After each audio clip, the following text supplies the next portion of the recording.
Are the Denver Broncos legit at 3-0? Not to mention, how are they going to deal with the loss of a key wide receiver for the entire season? Sayre, Bedinger, myself, we break it down on today's brand new episode, Locked on Broncos. You are Locked on Broncos, your daily Denver Broncos podcast. Part of the Locked on Podcast Network. Your team every day.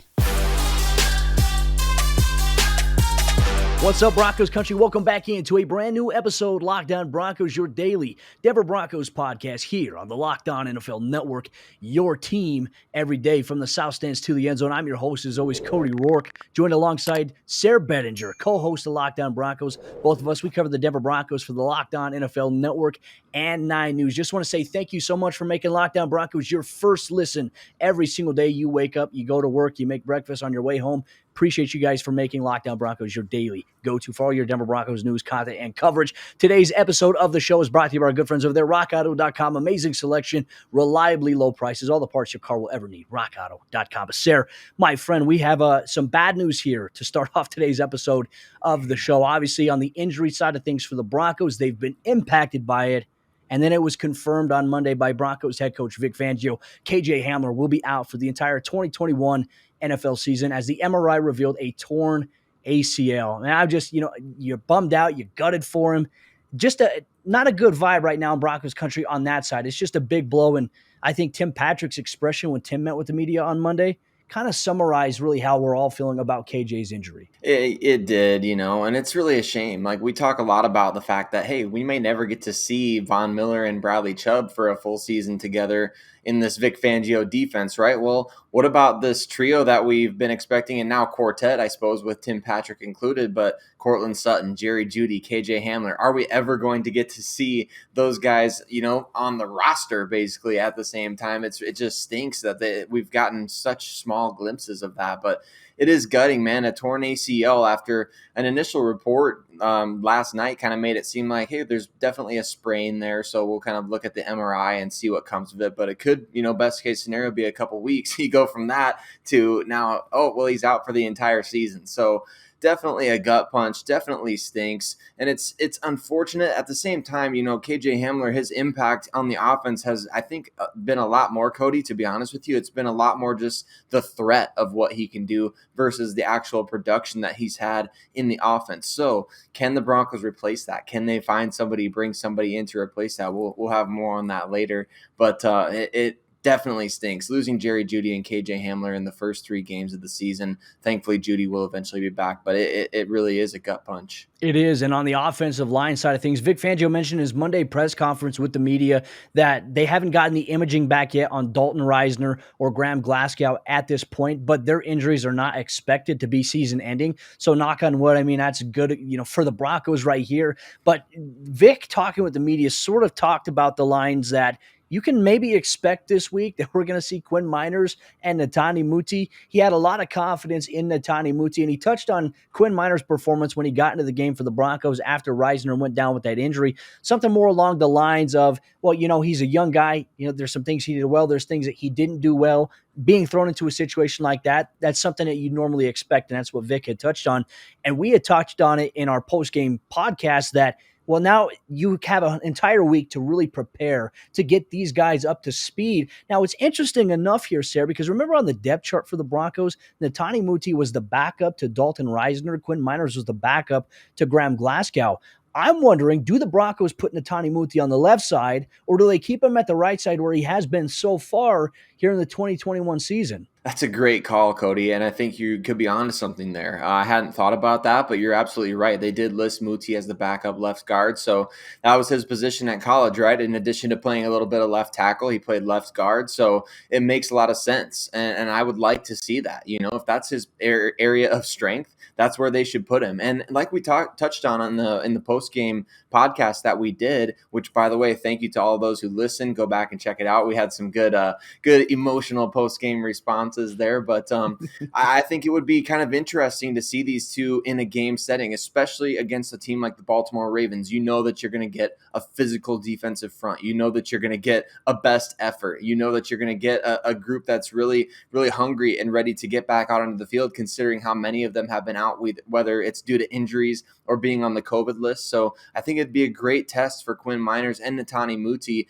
really making their first start together at the guard positions. If in fact, Dalton Reisner and Graham Glasgow aren't able to go this week, I think it would definitely be something that, hey, it's your time. It's time to step up. It's not just next man up. We're getting a glimpse at the future. That's what I think is exciting about this kind of thing for me, Cody. It's not just next man up. You're getting a chance to see some guys who could potentially be your starters down the line. When you have to get game reps in order to get better. You're not just going to get better sitting on the bench and being behind guys and practicing against the defense every single week. You're going to get better by getting live fire reps against somebody that you haven't seen before, that is coming at you, that has, malicious intent, so to speak. So I think it'll be a big test for guys like Quinn Miners and obviously Netani Muti, who we are super excited about with Netani Muti based on what he demonstrated last year. But, Sayre, some good news on the injury front side of things. Vic Fangio had mentioned that Mike Boone could return to practice this week for the Broncos. And I say Demaria Crockett's done a pretty good job filling in for him. The Broncos run game, obviously something that we've been looking at, and Vic has alluded to it. He's touched on it through the first 3 weeks. Really, teams have tried to force Denver to pass it. And you have to see this collectiveness of being able to run the ball more effectively, specifically on 3rd and short. I would love to see that. Obviously, on 3rd and 1, I thought the Broncos did pretty well with some inside handoffs. But when you're facing that 3rd and 4, the deep shots downfield, we've touched on that. We'll address that a little bit later on as well, maybe what the Broncos can do to rectify that. But also the run game is super important for the Broncos. Mike Boone was having a fantastic training camp before he went down in joint training camp practices with the Vikings. So I'm very intrigued to see what he can maybe offer. But he did talk about Michael Ojemudia. He will not return to practice this week, and it may be a little bit more time before we see OJ back in the rotation. But as long as the Broncos cornerback unit is healthy right now, Sayre, I say that you just let him continue to get better, rest up, come back, and Ronald Darby, look, is expected to be back week 5 against Pittsburgh Steelers road game. So a lot to look forward to here. But Broncos Country coming up here in just a moment. We're going to answer some of Broncos Country's mailbag questions that they sent in. Sayre and I are going to give our thoughts on it. And then a little bit later on, we're going to talk about whether or not the Broncos are legit at 3-0, despite the fact that they've played teams that they are supposed to beat. We'll break all that down coming up here in just a moment. But before we do that, folks, let me tell you about the 2 sponsors today's episode, Lockdown Broncos. That's our friends over there at Get Upside and BetOnline.ag. And the Get Upside app ensures that you never have to pay full price at the gas pump anymore when you fill up. With the Get Upside app, which is available in your favorite app stores, listeners of Lockdown Broncos are making up to 25 cents cash back per gallon every time that they fill up. And if you use promo code TOUCHDOWN, you can get an additional 25 cents per gallon cash back today. That's up to potentially 50% cash back per gallon on your first fill up today with the Get Upside app. And if you're like me and you drive around a lot, the Get Upside app allows me to make money back on purchases when I fill up my gas tank. Not to mention, with how often I drive, I make up to $200 to $300 per month in cash back alone from the Get Upside app, which puts my mind at ease with the ever-increasing gas prices. I get the cash back to help negate a little bit of that impact there with the Get Upside app today. And once again, promo code TOUCHDOWN will get you up to 50 cents per gallon cash back today when you use it. And not to mention, they make it easy for you to cash out with your bank account, PayPal, Amazon, or even different gift cards and other brands today with the Get Upside app. Make sure you use promo code TOUCHDOWN to get up to 50 cents per gallon cash back on your first fill up today with the Get Upside app. And our good friends over there, BetOnline.ag, the fastest and easiest way to bet on all your favorite sports action as we approach week 4 of the NFL season. BetOnline.ag is the number one source for all things pro football and college football. With the new updated site interface, they give you access to more odds, props, and contests than ever before for the 2021 football season. And you can head to the website or use your mobile device to sign up today to get a 100% deposit bonus when you use promo code LOCKEDON. That's nearly double your initial deposit with promo code LOCKEDON. I want you to check it out today at betonline.ag. BetOnline is the fastest and easiest way to bet on all your favorite sports action today. BetOnline, your online sportsbook experts. Once again, Broncos country, thank you so much for taking time out of your day to listen to Lockdown Broncos. Thank you for making Lockdown Broncos your first listen of the day every single day. Sayre, my friend, one of my favorite things that we get to do all week is we get to answer Broncos fans' questions that they send in. So starting things off here with our Broncos mailbag to open up the second half action of Lockdown Broncos here. We're going to go to Craig Leddington here. And Craig says, I feel slightly disappointed with the amount of points that we scored on Sunday. It should have been higher. What do you say to fans like me that still aren't fully happy with the offense after an amazing blowout victory. Now, first off, Sayre, I want to say that, fans, you have every right to feel how you feel about everything. It's kind of Sayre and I's job to maybe provide some context to certain things. But I would say, Sayre, Craig, I don't feel like he should be disappointed too much. 26 points is great, but I do think the fact that the Broncos missed out on so many opportunities to have more points, I would say probably that's the more realistic realm of feeling disappointed. Yeah, definitely. I think where the disappointment comes from is looking at this team from this particular perspective, right? So the Broncos started off 2-0. They're looking pretty good against the New York Jets, shutting them out, playing great defense. So naturally, in a fan's mind, what we want to go to is, okay, this team, they might be playing against the Kansas City Chiefs here in a few weeks. And if they turn, scoring opportunities into just field goals as opposed to touchdowns, are we going to be able to beat teams like this? So you go immediately to these future hypotheticals, kind of forsaking the present, the immediate, the gift that is a 3-0 record, right? I mean, it's really incredible, but I'm right there with you. I'm right there with you on this one because I think that the Broncos could have been a little bit more aggressive. They went a little bit vanilla, I think, after getting a big enough lead,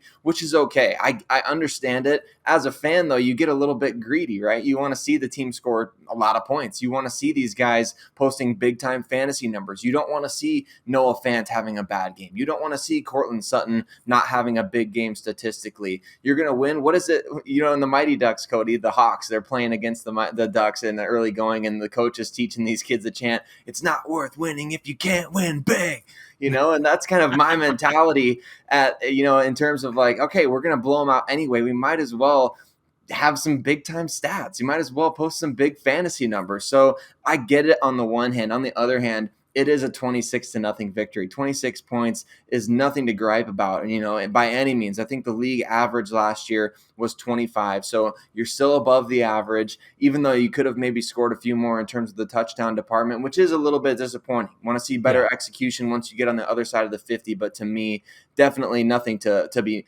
worried about necessarily, unless it continues against Baltimore this week. Yeah, well, I'm just excited that the Broncos offense is efficient, right? And we talked about it last week in the buildup. What the Broncos are doing, and we saw so much of this, which is why they're controlling the time of possession. We saw so much of this against the Jets. They're getting the ball. Look, they're running a play. And then before they snap the next play, the play clock is at 2, right? So they are letting the clock wind down. They're controlling the time of possession, and they're being efficient for the most part. Obviously, for Teddy Bridgewater going 19-25, that's efficient. Obviously, a couple of misses, one to Noah Fant on a corner route. Obviously, the pass to KJ Hamler was one that was a little high and dangerous and unfortunately led to the injury. I don't think anybody's feeling worse about that than probably Teddy at this point, but that's the nature of football. You're going to run into some things like that. So I think for the most part, the Broncos offense is more efficient. And look, Sayre, the number one thing that they're doing, they're protecting the football. Yes, Javonte Williams had his first fumble. Hopefully that is not something that continues. And hopefully this is the week that he gets it out of his system and then he doesn't have a fumble the rest of the way. But the Broncos' efficiency in not turning the ball over has been very good. You want to just continue to build on that. And against a team like Baltimore, it's going to be very aggressive. They're going to try to force turnovers. They're going to try to clog those windows for Teddy to throw. So big test this week for the Broncos. I agree, Sayre. But the next question comes in from Elsa, the Lion 13 on Twitter. And she says, with the showing from special teams, the last 3 games, what can the Broncos do better against the Ravens? And Sayre, I'm going to throw this one to you first, my friend, in terms of the special teams side of things, because I felt like yesterday against the Jets, I felt like we were going to come out clean. There was one play that just, okay, there it is. There it is, right? Yeah, the block punt, right? So one thing has to happen every week, doesn't it? It seems like. Yeah. So it was great, though, to see. I'll be honest. I mean, you got to give credit where it's due, right? So it was great to see a couple of really good punts from Sam Martin, right? I mean, he pinned him inside the 10 on the one punt, which was really, really a good kick, bounced backwards, I think, from inside the 5 even. So really good to see that. They changed up the strategy on kickoffs, right? Brandon McManus kicking it out of the end zone every opportunity he had. The only kickoff that was returned was from a 15-yard taunting penalty on Dalton Reisner. So we know Dalton likes to mix it up and get into fights on the field, but I think that taunting penalty was just an example of how bad that rule is. So yeah. But what do you got to do better on special teams this week? Look, John Harbaugh's background is as a special teams coach, right? He was a former special teams coordinator. His teams are always excellent on special teams. So you can't get out coached in this game. And that's a lot to ask from Tom McMahon, who's been getting, he's been kind of the GOAT every week. It's just like, well, Tom McMahon special team unit this, Tom McMahon special teams unit that.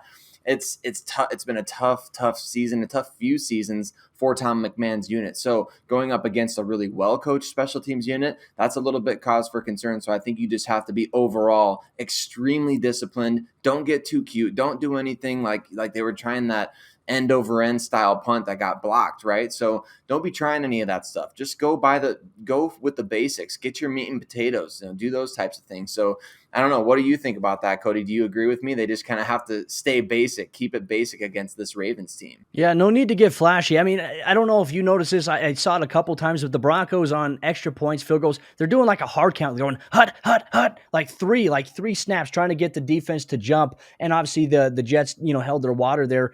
I don't know if I like that because last year we saw that happen. There was a jump on the Broncos offense, and McManus ended up missing a field goal last year due to that. I don't know if I like that, but, it is what it is. I'm not a special teams coordinator, but I do agree you can't make these mistakes. And look, a bigger test for the Broncos this week because now Justin Tucker's coming off of a record-setting 66-yard field goal inside a dome. Now he's coming to altitude where it's like, where do you feel safe having Justin Tucker line up in Denver? Well, hopefully it's behind the 50-yard line, and hopefully it's not at the 50-yard line, because that's just exactly what he can do. So the Broncos defense, they're going to have their work cut out for them this week, and hopefully on the offensive side of the ball, continue to score touchdowns. That'll be a big case. C. Keith is up next. He says, I thought Justin Sternad had a good game. You guys have any thoughts on him? I have thought high of him all season, and it's nice to seeing it pay off. And I've been impressed with Justin Sternad. There was a couple times he missed a tackle, and Vic Fangio even mentioned that on Monday that he would like to see him make, but he expects him to make that as he continues to get more reps. But he and Alexander Johnson together, I thought they looked pretty good, Sayre. I think so too. And I think Alexander Johnson really had a really good game in this game. We talked about it a little bit yesterday as we were kind of getting ready for the show, just like who would we give game balls to? I think Alexander Johnson would be one, and obviously the Josie Jewell injury paved the way for Justin Sternad to get into the game, to kind of do his thing and finally get a start next to Alexander Johnson. But really, it was Johnson that stole the show for the whole defense, in my opinion. Multiple sacks, a really big hit on Jets receiver Elijah Moore that unfortunately resulted in Moore getting a concussion. But I mean, that was the kind of intensity and speed that Johnson was playing with in this game. So to me, he really overshadowed Justin Sternad in this game. Although I thought Sternad did a fine job for his first time out there. There was a couple of instances where I think in coverage too, if not for a drop by the Jets running back, Sternad would have been in a little bit rough position. So definitely some stuff to improve upon from this game, in my opinion. Absolutely. Always room for improvement. We're continuing to look at Justin Sternad, very blown away by Alexander Johnson's performance. And I think the performance we wanted to see from him in light of Josie Jewell having season-ending pectoral surgery, and obviously we'll wait for him to maybe come back next year. I think that the Broncos still look at extending him, but depending on how Alexander Johnson plays down the stretch here, Sayre, I mean, he might even put himself in a position to be extended. I think that what we've seen with injuries, Sayre, you can never have enough guys, quality guys, right, at various positions. And yes, I understand when you draft young guys, you want to see what they can do, but it's at the cost of Robin Paul to pay Peter. You got to make sure that your checks and balances are well accounted for. But Broncos country coming up here in just a moment. Sayre and I, we're going to pose some questions about whether or not the Broncos are legit at 3-0 and what maybe they need to do to help continue to build on some of their depth, specifically at positions that have injuries. We get to that coming up here in just a moment. But before we do that, ladies and gentlemen, let me tell you about the other sponsor of today's episode of the show. It's our good friends over there, rockauto.com. And if you need anything for your vehicle, rockauto.com has everything for you, Broncos country. And like I've mentioned, I've used rockauto.com several times throughout the last couple of years, and they have always been reliable for me in terms of delivering the products that I order directly to my doorstep. They've been a family-owned business that's been serving auto parts customers online for over 20 years. Whether you need something for your vehicle, for the day-to-day, or if you have a project in the garage that you're trying to touch up, restore, or renovate, rockauto.com has everything that you need, and you can access their easy-to-use catalog. You can quickly see all the parts available for your car or truck based on year, make, model, brands, specifications, and even the prices you prefer. RockAuto.com. Why spend up to 30%, 50%, or 100% more for the same auto parts elsewhere when you can get them cheaper at rockauto.com. So I want you to go to rockauto.com right now to see all the parts available for your car or truck and write Locked On Broncos in there. How did you hear about us box so that they know that we sent you? Amazing selection, reliably low prices, all the parts that your car will ever need. rockauto.com. Jumping into the fourth quarter action of today's episode, Locked On Broncos. Sayre, look, you look at the standings right now across the National Football League, you see various teams still undefeated, the Rams, the Broncos, and the Cardinals. When I look at the Cardinals, I feel like, okay, maybe they're frauds at 3-0 right now, right? And obviously our good friends over there, Bo Brack, Alex Clancy, Locked On Cardinals, they might have a little bit more insight into that. But looking at the Broncos, we see the questions, we see the comments by Broncos fans, and I understand it. The Broncos have played teams that are combined 0 for 9, but Sayre, I felt like you had a really good string of tweets on Monday following the Broncos' victory about some of these narratives that we were seeing, because if the Broncos lose these games, they're getting piled up on. If the Broncos win these games, like, oh, they haven't played anybody. It's like they can't win even though that they're winning in the eyes of fans. And I think that it's due to a lot of narratives that we see peddled out there by certain outlets and certain media members. And it's like, enjoy the fact that the Broncos are 3-0 and they have 8 home games remaining. Sayre, I'm going to let you kind of go off on your tangent here because I feel like you put it together collectively here. And it goes to the fact, and I'll set it up for you, the Broncos, they're playing these teams, right? The Giants, the Jaguars, and the New York Jets, teams that are at the bottom of the NFL right now. But they're doing exactly what they're supposed to do, and they're dominating. It's not like they're close games. Exactly, and that's exactly what everyone should be focused on right now. You're doing what you're supposed to do against inferior opponents. Remember, Cody, the Denver Broncos have been one of the league's worst teams over the last 4 seasons, and I specify 4 because 5 seasons ago, the 2016 team actually won 9 games, so they weren't that bad. But the last 4 seasons, they have been one of the worst teams in the NFL. So you've gone from being one of the worst teams in the NFL to now dominating some of the worst teams in the NFL. To me, especially because you're doing that with some key players on both sides of the ball injured, that's a sign to me of some substantial improvement. That's a sign to me of some substantial development in terms of player development, in terms of your overall team culture, in terms of being able to withstand injuries. Look, if the Broncos were losing these games, like you said, they would be getting absolutely piled up on. People would be calling for Vic Fangio to be fired. People would be calling for Pat Shurmur to be replaced. People would be complaining about the ownership situation. The ownership situation, in Denver, look at what it's doing to the on-field product. None of that stuff is being talked about right now, and why? Because they're winning games. And what they're doing, Cody, by winning games is doing something that they haven't been doing for the last 4 years. The Broncos now have a 75% chance based on the history of the NFL to make the playoffs. So as Broncos fans and as Broncos country, you got to really think about your perspective on things here, right? Well, the combined record of everybody the Broncos have played right now is 0-9. And guess what? This isn't college football. There's no rankings. Nobody cares how many games any of these teams have won. If at the end of the season, the Broncos have 11 wins, and that's what it takes to get the 7th seed in the playoffs versus another team that has 10 wins. Do you think anybody is going to care what the Jaguars' record is when the Broncos get into the playoffs with 11 wins versus another team that has only 10 wins? Nobody cares. The Broncos have been in 4th place for a long time, it feels like. And what unfortunately happens when you get to the 4th place record is that you have to play the teams that also were in 4th place the year before that. So the Broncos are playing with what they've been given. They've been playing the hand that they've been dealt. They've been doing what they're supposed to do, dominating these games. It's not like they're winning 16-10. It's not like they're winning 20-19. It's not like these are close games. These games are being dominated, and you can tell the Broncos are actually experimenting some in these games, I would say.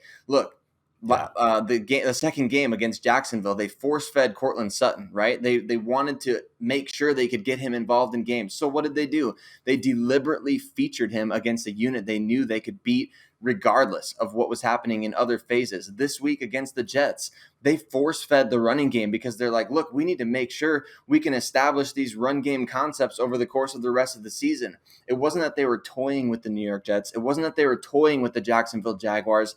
Those teams didn't even get in the red zone. Neither team had a red zone play in the last 2 weeks, and we're sitting here whining about a 3-0 record. So, to me, Cody, perspective needs to be changed a little bit. Don't whine Hey. about a 3-0 record. I love it. I mean, that's great. I mean, that's bringing the heat too. And it also goes back to another point that you had made, Sayre, is that remember last year, everyone's like, oh, there's no moral victories in the NFL, but we were all talking about it. I know I'm guilty of talking about it, that the Broncos, even though that they got off to these rough starts in September, they lost the games by like 3 points, 6 points, 7 points or less, against some good teams. And you also made a great point that it would be different if the Broncos are playing these good teams and they were losing close games. The whole narrative would be different as, well, they're so close. They're almost there. It's just perspective has to change, Broncos country. I agree. I think that there's things that we can always be cautious about, and that's what Sayre and I are going to do. If there's things that I feel like Broncos fans should be concerned about, both Sayre and I, we're going to touch on it. We're going to talk about it here on the podcast, and we're also going to share the collective thought as well that, look, the Broncos are undefeated right now, 3-0, great start to the season. They have to build and maintain specifically as this schedule gets a little bit tougher. The Ravens come to town. You're on the road at Pittsburgh. You have the Las Vegas Raiders. It just gets tougher. The Cleveland Browns on Thursday Night Football. After that physical Raiders game, there's so much, right? And so much can change between now and then. But Broncos country, enjoy the moment. Be in the present. That is the number one key. And thank you so much for joining today's episode, Locked On Broncos. Thank you for making Locked On Broncos your first listen of the day. Do this every single day, Broncos country, as we continue to grow the show. And obviously, want to give a major shout out to all the people that have left 5-star reviews on Apple Podcasts. If you're listening right now on Apple Podcasts, it would mean the world to Sayre and I. If you continue to do that, leave us a 5-star review. Leave your Twitter handle in the review, because if you do that, you'll automatically be entered into any contest giveaway that we have. We have a Broncos jersey contest giveaway coming up soon once we hit 5K subscribers on YouTube. And if you leave a review on Apple Podcasts with your Twitter handle, it'll automatically enter you to any future contest giveaway. But Broncos country, thank you so much for taking time out of your day to listen to both Sayre and myself talk about all things Denver Broncos here on the Lockdown Broncos podcast, free and available everywhere you get your podcasts and on YouTube. Sayre and I, we're going to be back tomorrow. The Broncos, they're off on Tuesday. They're back on Wednesday. We'll have you updated on the latest injury status of Dalton Risner, Bram Glasgow, and other storylines accompanying the Denver Broncos this week. Not to mention Tim Jenkins. He stops by on tomorrow's episode, Locked On Broncos.